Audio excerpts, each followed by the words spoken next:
এরপরে প্রশ্ন হলো, আমাদের এলাকায় জমি কট কবলার যে নিয়ম আছে, টাকার বিনিময়ে জমি কট নেওয়া এটা জায়েজ আছে কিনা?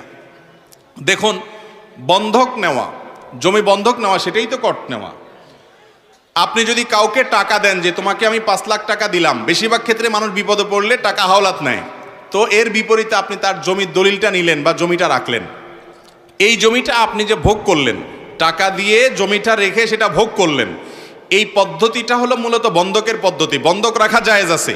আপনি কারোর কাছ থেকে টাকা লোন নিয়ে তাকে আপনার জমিটা দিলেন, যে ভাই টাকা যে নিলাম এটা যে তোমাকে আমি দেবো, গ্যারান্টি কি? গ্যারান্টি হলো জমিটা তোমার কাছে থাকুক, আমি মেরে খাবো না, এটা তোমার কাছে আমার গ্যারান্টি হিসেবে থাকুক। বন্ধকটা হলো গ্যারান্টির জন্য।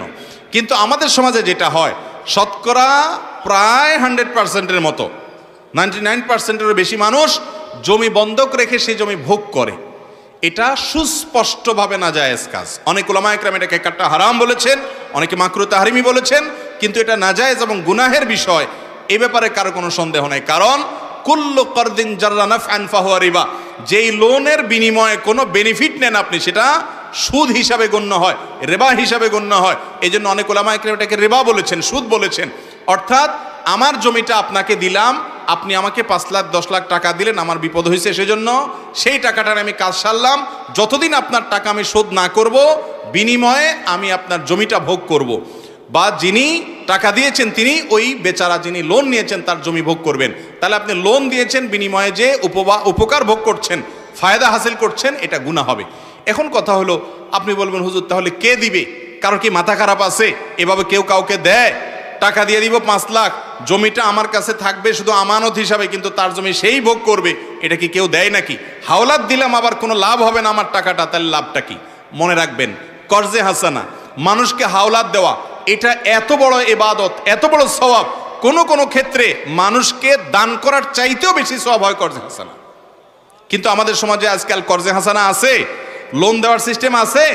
এই না থাকার একটা কারণ হলো, যারা লোন নেয় তারা একবার নিতে পারলে আর ওই লোকের চেহারাটাও সে দেখতে রাজি। দোকান থেকে বাকি খাওয়ার পর অন্য দোকান থেকে ঘুরে ঘুরে নগদ খায়, ওই দোকানের সামনে দিয়ে আর হাঁটে না। এই চরিত্রের কারণে যারা লোন দিতে আগ্রহী, তারা লোন দিতে চাইলেও দিতে পারে না। আর এই কারণে শুধু লোন না দিয়ে লোনের বিপরীতে গ্যারান্টি নেবেন। গ্যারান্টি কি? আপনি কাউকে 10,000 টাকা লোন দিচ্ছেন, তার মোবাইলটা গ্যারান্টি দেন, মোবাইলটা বন্ধ করে ডেস্কে আপনি ফেলে রাখেন, আপনার ড্রয়ারে ফেলে রাখেন, টাকা দিবা মোবাইল নিয়ে যাবা, কাহিনী শেষ। তাহলে সে ঘড়িমসি করতে পারবে না, টাকা দিচ্ছে না, এলাকার ময়মুরব্বী চেয়ারম্যান মেম্বারকে ডেকে, আলেম ওলামাকে ডেকে বলবেন মোবাইলটা নিলামে উঠায় বিক্রি করেন, আমার টাকা আদায় করে দেন, কাহিনী শেষ।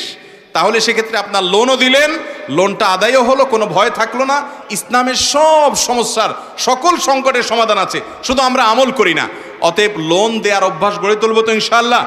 মনে রাখবেন, শুধুমাত্র স্বার্থের চিন্তা করলেই হবে না যে আমার লাভ কি আসলো। লাভ হলো আল্লাহর কাছে আপনি সওয়াব পাবেন, বিনিময় পাবেন।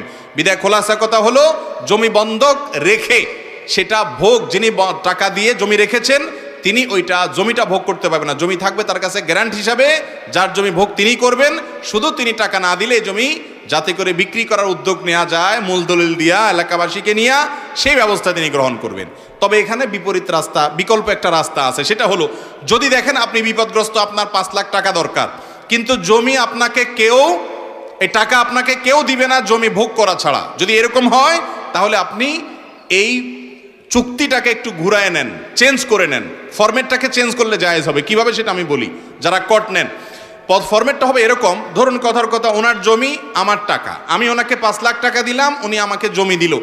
আমরা বলবো এটা কট না, এটা বন্ধক না, এটা নিচ্ছি আপনার কাছ থেকে আমি ভাড়া হিসাবে। আপনার 10 কাঠা জায়গা আছে, 1 বিঘা জায়গা আছে, 5 লাখ টাকা আমি আপনাকে এখন অগ্রিম দেব, এই জমিটা আমি ভাড়ায় নেব, প্রতি মাসে এই 1 বিঘা জায়গার ভাড়া আমি 100 টাকা দেব। দুই পক্ষ রাজি হয়ে 2 টাকাও ধরতে পারে, এটা তাদের ব্যাপার। 100 টাকা, 200 টাকা বা 50 টাকা ভাড়া থাকলো প্রতি মাসে, বছরে 1200 টাকা ভাড়া থাকলো। 5 লাখ টাকা যে দিলাম, এটা হলো ভাড়ার অগ্রিম। তাহলে এটা হলো জমি ইজারা। ইজারা মানে ভাড়া দেওয়া। ভাড়া দিয়ে টাকা নেওয়া জায়েজ আছে, যে আমি আপনাকে ভাড়া দিলাম, এবার আমার জমি আপনি চাষ করে খান বা যা মনে চায় করেন, জমি ভাড়া দিয়ে দিছি। ভাড়া দিলে যিনি ভাড়া নিচ্ছে তিনি যা ইচ্ছে তা করতে পারবে। অতএব ভাড়া নিয়ে উনি ভোগ করবে, আর টাকা যিনি দিছেন ওনার ওই টাকাটা থেকে যেই কয়দিন উনি টাকাটা পরিশোধ না করবে, ততদিন পর্যন্ত ভাড়াটা কাটতে থাকবে লামসাম ভাড়া থাকবে, যাতে কোনো অসুবিধা না হয়। 5 বছর পরে উনি পরিশোধ করছেন, তাহলে মাসে 100 টাকা করে ধরলে বছরে 1200 হয়, 5 বছরে 5 12 60 হয়। ওই 5 লাখ থেকে 6000 টাকা বাদ যায়, বাকি টাকা পরিশোধ উনি করে দিবে। তাহলে উভয়ের জন্য হালাল হবে। সিস্টেমটা বুঝতে পারছেন? যদি ভাড়া হিসাবে নেওয়া দেওয়া করেন তাহলে জায়েজ হবে, কিন্তু বন্ধক হিসাবে জায়েজ হবে